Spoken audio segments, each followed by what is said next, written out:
just kind of start off by telling me, in general, what are some like more concrete things that you want to accomplish when it comes to water and sewer? When it comes to water and sewer, my number one objective is making sure that we have clean water that's being delivered to the citizens, and we have a resilient water and sewer system that can withstand our climate swings that we're experiencing. What happened last February, we cannot have that happen again. You know, some citizens went without water for about 11, 12 days, and that's just unacceptable. We need to make these necessary investments into our water and sewer system so that that never happens again, and we can mitigate the time people are going without water. It's just too vital. So at this point, would you say that we don't have the proper equipment, or we're not equipped if something like that were to happen again? No, we don't at this point. We have to continue to make these investments, and I got to be clear. We have $1 billion price tag on making all the repairs to our water and sewer system. The citizens know we're under a federal consent decree right now, but the way you eat $1 billion elephant, you do it one bite at a time. This is an opportunity for us to make tens of millions of dollars of a bite out of this problem that we have, climb out of the hole so that we have a sewer system that's not spilling over into our water system, and we have a water system that's delivering clean water to citizens. And I wanted to ask you something more specific when it comes to the sewer issue, because I'm sure you've heard of some of the local apartments that we're dealing with having sewage come up. Is this something that you think would help mitigate that? Well, a lot of times if you're talking about apartments, you're talking about private property, so we can't necessarily dictate what's going on private property, but we can make sure that the public pipes that are in the ground are up to their absolute best standards, and that's what we're fighting for, so that when it comes to those private homeowners, they're plugging into very, very reliable water and sewer system. And I know this is like the third time that you've tried to offer some sort of bond proposal to the city, and none of them have been passed. Why do you think this time this is more likely to pass? So this is the second time that we've gone out for a bond proposal. The first time that we went out, we've gotten a lot of, and we failed, we've gotten a lot of feedback back from citizens saying, hey, we didn't like the public safety one because it was paired with SPAR, so we've separated it. We went out last time as well, and citizens didn't actually see the need. This time is very different. They see the need when it comes to our water and sewer system because what we just experienced last February. They don't want to go through that again with the winter storm where they didn't have water. They see the need right now when it comes to crime. We're in unprecedented times when it comes to violent crime. We need to make investments in public safety.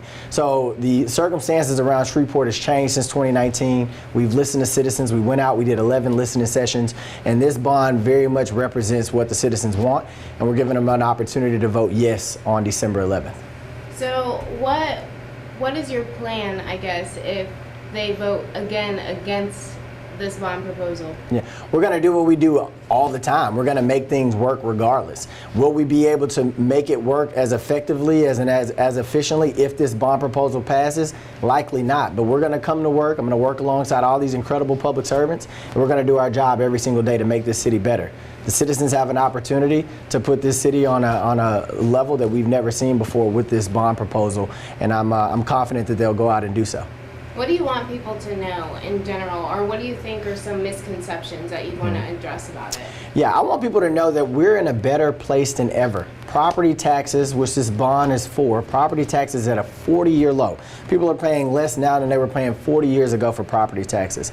This is only proposing 13.7 mils. That means that if you own a house of $100,000, you're only paying $137 a year for this bond proposal. For better police facilities, for better roads that tears up your car, and likely if you pop a tire you're almost paying $100. For better water and sewer system, clean water, you name it. $137 a year, that's what we're asking. We're in a great position to do this. It's not going to cost us much, but it's going to have an incredible impact on our city and prepare us for the future. I also have heard from citizens some concerns about how all of this different money is going to be used between like the additional COVID money that we're getting and the possible passage of the national infrastructure bill. Can you address that? Absolutely. So this is what we're at. We have billions of dollars of costs. There's billions of dollars of costs. This funding from ARP, CARES Act funding, all those federal dollars on top of the dollars with this bond proposal is millions. And it goes into hundreds of millions, but that's still not enough to get us across the finish line. We need to pass this bond. We need to pass every proposition of this bond. And not only will that get us closer to that $1 billion mark, but it will also give us resources to leverage when those federal funds came down. I was on the White House line. I've spoken to our senator. I've spoken to our federal delegation. I've spoken to the White House. I know that cities need to be postured to be able to receive those federal dollars. This bond helps us get there. And anybody else saying otherwise is only hoping that the federal government fills our gaps. I do not have that luxury to hope. We have to put a hard strategy in place. And the critical part of the strategy, the place that we start, is passing this bond proposal on December 11th. I think Jade may have asked you this last time, or maybe it was Markel that she asked, about how some of the numbers were different. Is that because of the insurance, like additional costs? Yes. Okay. That's why. Okay. Anything else that you want to add or that you think is important that maybe I didn't touch on? Yes, I do. I actually want to show the citizens this. This is the water pipes that are in our ground here in Shreveport. This is about a 50, 60-year-old pipe. It's an iron pipe. This is going to continue to break whenever we hit winter freezes, whenever the temperature fluctuates.